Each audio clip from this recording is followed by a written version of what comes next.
If I was to say to you, who is Buzzy Linhart, what would be your answer? 1968, 69, 70, I was living in San Francisco. And that's where I met Luther Ricks.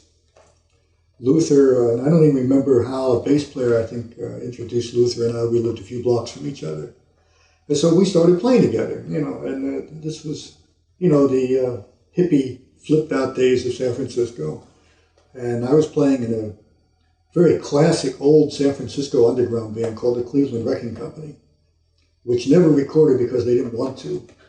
They refused to become successful. They wanted to be a people's band. And that's what those days. Anyway, Luther and I started playing together. We made a couple of demos, different bands and stuff. And Luther was fed up with San Francisco. It had been over. By this time it was, I guess I met Luther, it was 1970. And it was pretty much over by then. And he wanted to go back to New York. And I wanted to go to Europe. I had always wanted to go to Europe and check Europe out as a jazz player.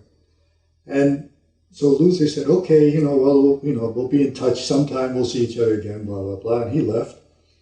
And I had the chance to go to Europe real cheap. And I had just about sold everything I had. And my girlfriend at the time was a stewardess, and she wanted to stop flying. So we said, that was it.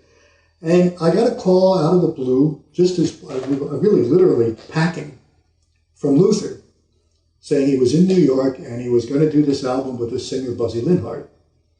And Buzzy was looking for a saxophone player for the album. And, would I consider to come to New York and play on the records? He told Buzzy about me and blah, blah, blah. And I said, gee, Luther, I'm ready to go to Europe, And he said, well, maybe you could stop, and fly over New York. And I said, well, I already have the ticket from L.A., blah, blah, blah. So I said, well, give me a day to think about it. So I called up my cousin, who was Don Heckman, who's a major jazz critic, and right now he's jazz and world music critic for the L.A. Times. At that time, he was writing for the Village Voice, for Downbeat, and later for the New York Times. So I said, Don, who is this guy, Buzzy Linhart? Comes to your question. And he said, he's been getting some attention. He's a folk singer who plays vibes and plays rhythm guitar and seems to, kind of trying to find like a Fred Neil rock and roll style for himself, So I told him the situation. He said, well, let me call up the record company. So he called me back. He said, the record company really thinks that something might happen with Buzzy, and, they're going to do some promotion about it. I thought about it, and I said, I want to go to Europe. That's what I'm going to do. So I called Luther back, and I said, Luther, I'm really sorry. I said, it might be a good opportunity, but I had never wanted to live in New York anyway. I grew up in Philadelphia, which is very close, and I used to go to New York a lot to listen, to music and stuff. So I went to Europe, and I spent 6 months in Europe, and ran out of money. Had decided that there was a lot of places that would be nice to live. I had spent time in London, I was in Amsterdam, I was in Cologne. Never found one place where I had made contacts enough to try and stay there. I just traveled too much. And so our tickets were up that we had to come back or we'd lose them. So I said, well, maybe time to come back. So we came back.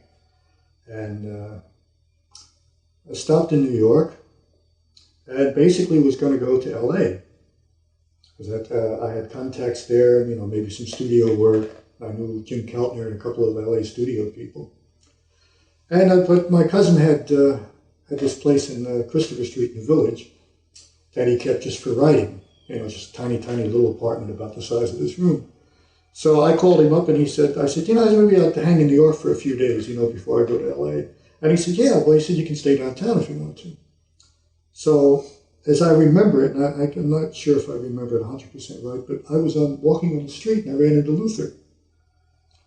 And it's Luther, blah, blah, blah. Peter, what are you doing? And I said, I just came back from Europe and I think I'm going to go to L.A. He said, look, you remember that thing with Buzzy Linhart? I said, yeah. He said, well, we're ready to go and do another album. And he said, Buzzy's still looking for a saxophone player. So he said, do you have a horn? I said, yeah, sure. He said, we're rehearsing tonight. Why don't you come to rehearsal? So I went to rehearsal and finally met Buzzy. And we played and we had a lot of fun. It wasn't music that I was looking to play, but the wonderful thing about Buzzy, from my point of view, was that Buzzy really wanted and basically needed really good players around him. And not just because of the support. I don't mean because of that he wasn't good enough. Obviously, he was a good singer and a good vibes player and a very underrated, like, rhythm guitar player. But the interaction with really good players was really important for him to just be Buzzy. That he didn't have to, oh boy, this guy doesn't know what he's doing and that. So Buzzy just let us play the way we wanted to play.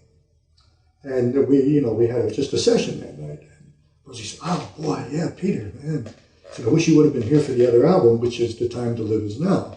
And they never did find somebody for that album, that Buzzy was happy with. I don't know, if they tried people. So, so we had a nice time. Buzzy said, we're going to be doing a new album soon. And I said, well, I was really on my way to LA. I'm just, I can stay at my cousin's place for a couple of weeks. And then he told me, he's promised somebody else. So I said, well, he said, let me talk to my manager. Maybe I could get you an advance on the album. I was broke. I had a saxophone suitcase of clothing and probably $100. And Buzzy said, we have a gig at Folk City. He said, after you could play the gig, I can pay you for the gig. So the gig was, I think, 4 or 5 days later. I think we had another rehearsal in between. And it was one of those gigs that Richie Havens was supposed to show up, and didn't. And a lot of people were there because Buzzy, let out the rumor that Richie was going to show up. And at that time, Buzzy said, I talked to my manager, I'd like you to do the album, and I think, I can get you a few $100, And so on a break, and I'm always a big believer that you should just follow your intuition. Things that you're supposed to do fall into place by themselves. So I went with some other people across the street from Folk City. Was a bar called Nobody's. And I'm sitting around a table with a bunch of people, and all of a sudden I realized the people I had come in there with were gone, and I was sitting about 8 or 9 people who I didn't know at all. And somebody just mentions, anybody here looking for a cheap apartment? And I said, how cheap is cheap? He said, $90 a month. I said, where? He said, Spring Street. I said, Spring Street? He said, just below the Half Note, which was one of the, the old-fashioned jazz clubs at that time. And I said, well, how could I find out about it? He said, I'm the super. So he said, come by, here's the address, come by tomorrow, I'll show it to you.